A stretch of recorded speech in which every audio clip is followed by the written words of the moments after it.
प्रभु क्रूस के नाम से आमीन। एसपीएस टीवी चैनल देखने वालों की खिदमत में सलाम पेश करता हूँ।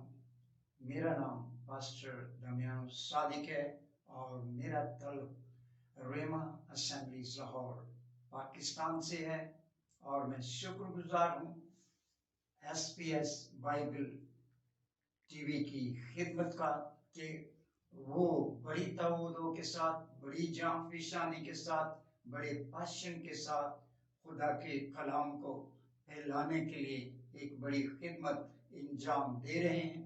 तो खुदावंद इस टीवी को बरकत दे और बढ़ाए और खुदावंद इस टीवी के व्यूअर्स को भी बढ़ाए और खुदावंद इस चैनल को देखने वाले सब लोगों को बरकत दे।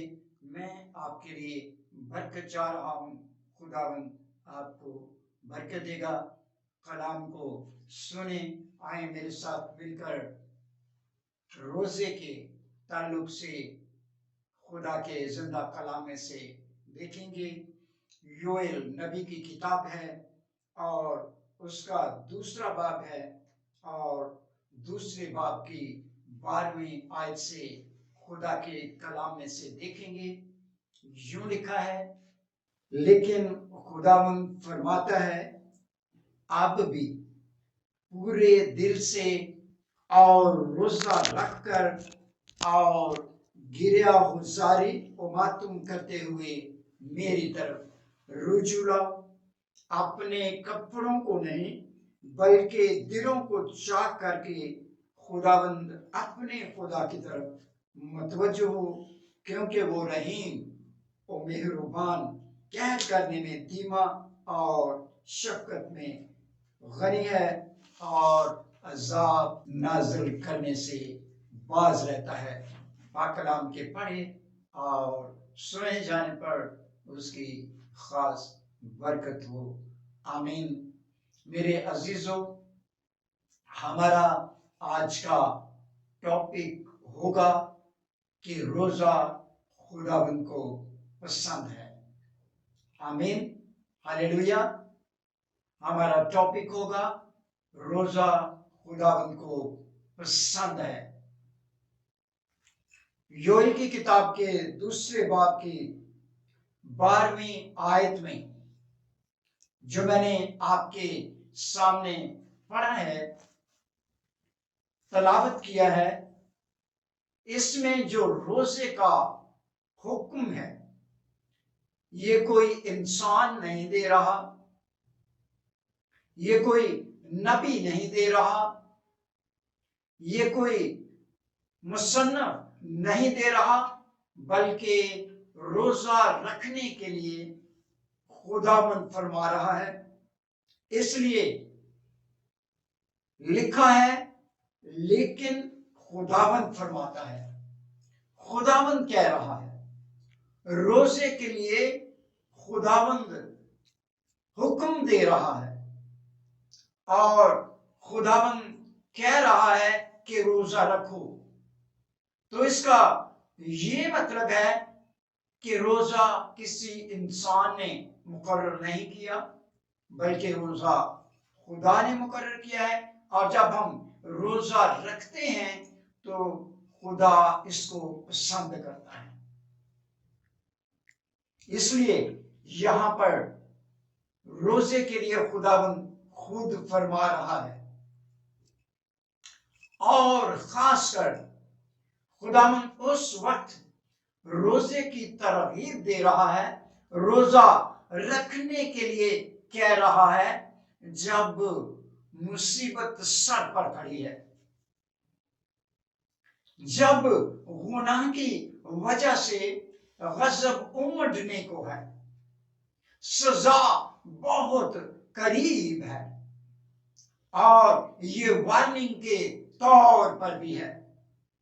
और खुदावंद फरमा रहा है कि आप भी जिस चीज पर जोर दिया गया है वो अब भी है, यानी कि अभी भी आपके पास तौबा करने का वक्त है, अभी भी आपके पास अपनी रविश को चेंज करने का वक्त है।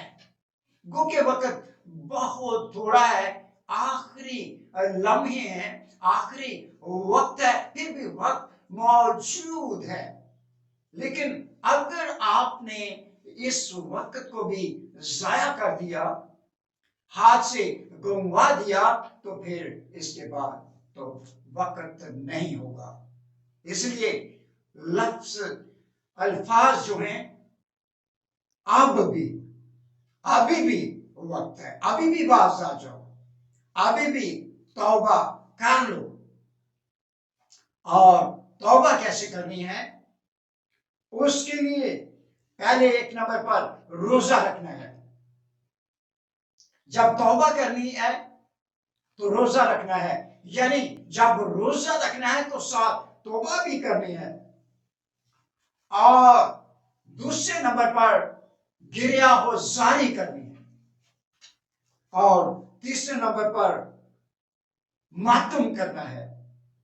और चौथे नंबर पर खुदावंद की तरफ रुजू लाना है। क्यों? वजह क्या है?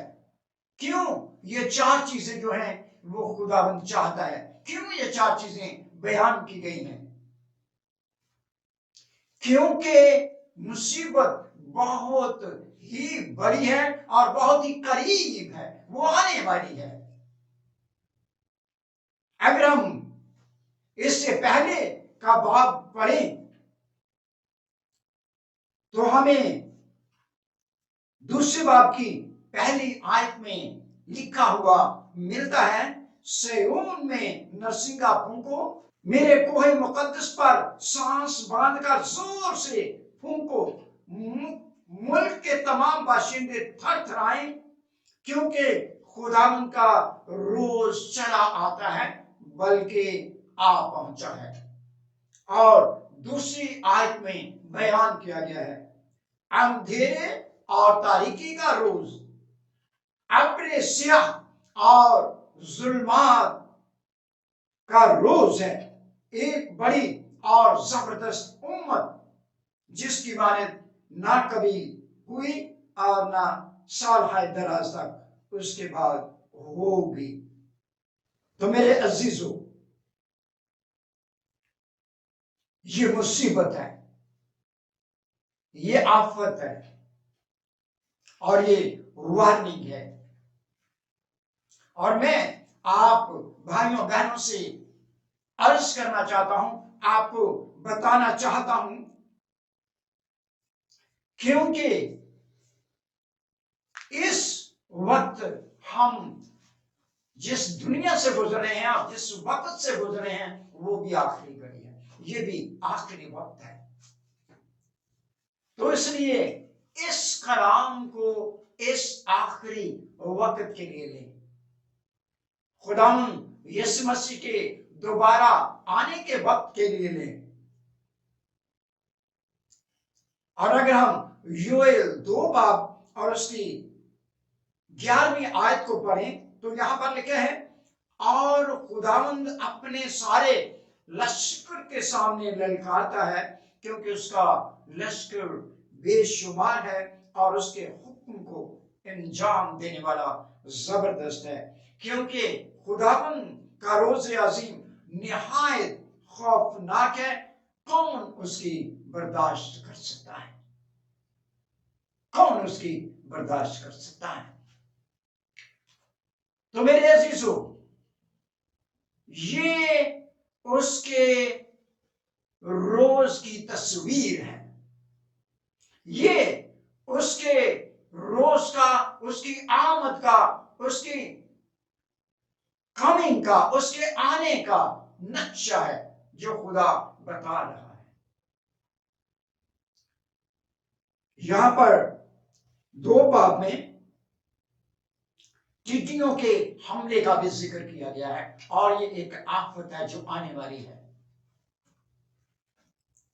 लेकिन यहां पर सवाल यह है कि कौन है जो बर्दाश्त कर सकता है? और मैं आपको ये बताता चलूं, मैं आपको ये बताना चाहता हूं कि वो बर्दाश्त कर सकता है जिसने खुदावंद के हुक्म के मुताबिक, खुदावंद के कहने के मुताबिक, वार्निंग को कबूल करके उसके मुताबिक रोजा रख लिया है, जिसने तौबा कर ली है और उसने खुदावंद के पाक हुजूर गिरिया को जारी की है और खुदावंद के पाक हुजूर में मातम किया है और वो खुदा की तरफ रजू आया है। ये चार चीजें जिसने कर ली है वो बर्दाश्त कर लेगा। क्यों? वाई? इसलिए कि खुदावंद उसको बचाएगा और वो बच जाएगा। खुदा का हाथ उस पर आ जाएगा और खुदावंद खुद कह रहा है कि अब भी वक्त है, क्योंकि ये आखिरी लम्हे हैं, आखिरी वक्त है। तो मेरे जीरो, हमने याद रखना है कि जब खुदा वार्निंग दे, जब खुदा बताए कि बुरा वक्त आने वाला है, तौबा कर लो। तो अगर आप रुजू ले आते हैं, अगर कोई रुजू ले आता है, अगर कोई तौबा करता है, तो फिर खुदा क्या करता है? खुदा माफ करता है, क्योंकि खुदा ने खुद अपने बारे में बताया है, क्योंकि वो रहीम, वो मेहरबान, कहर करने में धीमा और शफकत में गनी है। ये खुदा उनकी अपनी शफकत है और ये उसने अपने मुंह से फरमाया है और ये उसका एक वादा है। तो इसलिए मेरे अजीजों, क्योंकि खुदावन को रोजा पसंद है, अगर हम अपनी रविश को, बुरी रविश को जारी रखते हैं तो खुदावन के गज़ब को आवाज देते हैं। लेकिन अगर हम तौबा कर लेते हैं, रोजा रख लेते हैं, खुदावन की तरफ रज्जू ले आते हैं, तो हम खुदावन के गज़ब को टाल देते हैं और खुदा के रहम को दावत देते हैं कि वो हम पर आता है। खुदा की मोहब्बत हम पर आती है। इसलिए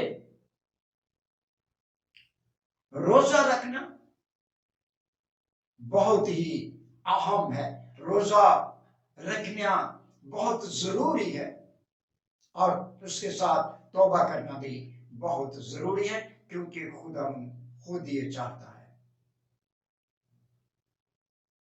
और 2 बाब 13वीं आयत में लिखा हुआ है, और अपने कपड़ों को नहीं बल्कि दिलों को चाह करके खुदावंद अपने खुदा की तरफ मुतवज्जो। पुराने अहदनामे में जब लोग रोजा रखते थे तो लोगों को दिखाने के लिए अपने कपड़े फाड़ लेते थे, अपने सरों पर राख डाल लेते थे और लोगों को बताने के लिए, दिखाने के लिए वो ऐसा करते थे। लेकिन खुदावंद फरमा रहा है कि कपड़ों को चाक करने की जरूरत नहीं है, अपने दिलों को दुरुस्त करो, अपनी रविश को दुरुस्त करो, अपने दिलों को ठीक करो और दिल से रोजा रखो। जैसे कि 12वीं आयत में, आप भी पूरे दिल से, खुदा फरमाता है कि आप भी पूरे दिल से रोजा रख कर और गिरिया गुजारी और मातम करते हुए मेरी तरफ रज्जू लाओ। ऊपरी दिल के साथ नहीं, दिखावे के साथ नहीं, बल्कि दिल की गहराई से, सच्चे दिल के साथ, हकीकी तौर पर खुदावंद कहता है, क्योंकि खुदावंद को हकीकत पसंद है, खुदावंद को दिखावा पसंद नहीं है, खुदावंद को झूठी बातें पसंद नहीं है, खुदावंद को मकरो फरेब पसंद नहीं है। इसलिए जब कोई दिल से रोजा रखता है, सच्चाई से रोजा रखता है और अपनी रविश को तब्दील करता है, हकीकी तौर पर तौबा कर लेता है, अपनी जिंदगी को तब्दील कर लेता है, खुदावंद को दे देता है, तो वो बच जाता है। अदरवाइज गज़ब उस पर उमड़ आता है, चाहे वो एक शख्स हो, एक घराना हो या पूरी एक कौम हो, सबके लिए एक ही असूल इस्तेमाल किया गया है। लेकिन अगर कोई शख्स, कोई घराना या कोई कौम खुदावंद की आवाज सुनकर तौबा कर ले और रोजा रख कर दिल से खुदावंद की तरफ रुजू आए, तो खुदा क्या करेगा? खुदा रहम करेगा। इसलिए खुदावंद के कलाम में लिखा है कि कपड़ों को चाक नहीं करना, उसका कोई फायदा नहीं है। हमने बैरूनी चीजों पर तवज्जो नहीं देनी, बल्कि हमने अंदरूनी चीजों पर तवज्जो देनी है। अंदर से करना है, दिल से करना है, सच्चाई से करना है। और जो लोग दिल से सच्चाई के साथ खुदा की तरफ रजू लाते हैं, खुदा को पता होता है हम खुदा को धोखा नहीं दे सकते, हम खुदा को दाव नहीं लगा सकते, क्योंकि खुदावंद दिलों और गुर्दों का जानने वाला है। बहुत से लोगों ने खुदा को धोखा दिया, लेकिन उनको खुद ही नुकसान दिया। उन्होंने खुदावंद को धोखा देने की कोशिश की ताकि वो शायद खुदा को समझा लेंगे, लेकिन खुदा हर चीज को समझता है। उन्होंने खुद ही नुकसान उठाया। इसलिए ये जरूर है कि हम सच्चाई के साथ, दिल के साथ अपनी रवैश को तब्दील करें, अपनी जिंदगी खुदावंद को दें। और जब कोई अपनी जिंदगी इस तरह से सच्चाई के साथ खुदावंद को देता है, तो खुदा उसे मुआफ करता है। और मेरे अजीजों, मैं आज आपको दावत देना चाहता हूं, ये जो कलाम मैंने आपके सामने पढ़ा है, इसको अपने घर में पढ़ें, इसको जरूर पढ़ें, दूसरे बाब को पढ़ें, इसको मुकम्मल पढ़ें और अपनी जिंदगी खुदा को दें और इस बात पर गौर करें और इसको जानें कि ये जो आपको पैगाम दिया जा रहा है तौबा के लिए, ये आखिरी वक्त के लिए, जब यीशु मसीह दोबारा आने वाले हैं। इसलिए खुदा फरमाता है कि अभी भी वक्त है। जब खुदावन आएगा तो गजब का दौर होगा, मुसीबत का दौर होगा, साला बड़ी मुसीबत होगी। और जब हम मुसीबत में से गुजरेंगे तो फिर हम चिल्लाएंगे और वो बहुत बड़ी मुसीबत होगी। इसलिए जरूर है, खुदा फरमाता है कि अभी भी पूरे दिल से रोजा रखकर गिरिया बाजारी करते हुए मेरी तरफ रजू ले आओ, क्योंकि वो जो वक्त होगा, फिर जब खुदा बदला देगा, फिर जब खुदा बदला लेगा, तो फिर आपके लिए, सबके लिए बहुत बुरा होगा। इसलिए ये वार्निंग है, खुदा कह रहे हैं कि अब भी पूरे दिल से रोजा रखकर मेरी तरफ रुजू ले आओ। किसकी तरफ? खुदा फरमाता है कि मेरी तरफ रुजू ले आओ। मेरी लफ्ज इसलिए इस्तेमाल किया गया है क्योंकि खुदा सबसे बड़ा है, खुदा कादिर मुतरिक है, वो अव्वल और आखिर है, वो लाजवाल है। हम अक्सर दुनिया की तरफ देखते रहते हैं, दुनिया की चीजों की तरफ देखते रहते हैं, हम शैतान की तरफ देखते रहते हैं और फिर हम मुसीबत में घिर जाते हैं। इसलिए क्योंकि खुदा प्रस्तुत के लायक है, खुदा पूजा के लायक है, खुदा बुजुर्गी के लायक है, खुदा हमद के लायक है, खुदा लाजवाल है और वो कादिर मुतरिक और वाहिद खुदा है और उसने हमें अपनी हमद के लिए बनाया है। इसलिए खुदा फरमाता है कि मेरी तरफ रुजू लो, और उसने इंसान को इसलिए ही पैदा किया है, बनाया है, ताकि इंसान क्या करे, उसकी आमद करे, क्योंकि वो इस लायक है। इसलिए मेरे अजीजों, आप सबके लिए इन दिनों में, खासकर रोजों के आयाम में, रोजा रखना, तौबा करना, और अगर हमने अपनी जिंदगी में गुनाह किए हैं, जाहिर है कि सब लोगों की जिंदगियों में बड़े बड़े गुनाह करते हैं, और गुनाह खुदा की मुखालफत है। जरूर है कि हम तौबा करें, जरूर है कि हम गिरिया गुजारी और अपने गुनाहों के लिए मातम करें, रोएं, ताकि हमें अपनी मौत के बाद जहन्नुम में रोना ना पड़े। आज का रोना अच्छा है, वहां का रोना हमेशा के लिए है। आज का रोना थोड़ा रोना है, आरजी रोना है, आज का मातम थोड़ा मातम है, लेकिन वहां का मातम क्या होगा, अबदी मातम होगा। इसलिए खुदा वार्निंग दे रहा है और कह रहा है कि अब भी आपके पास मौका है, मौके को जाया ना होने दें। मैं आपसे दरख्वास्त करता हूं कि जरूर इस आखिरी दौर में, आखिरी वक्त में यीशु मसीह पर ईमान लाएं, यीशु मसीह को अपनी जिंदगियां दें, यीशु के साथ चलें, तौबा करें, राह रास्त पर आ जाएं, क्योंकि खुदा जल्द आने वाला है। इस कलाम के वसीले से खुदा आप सब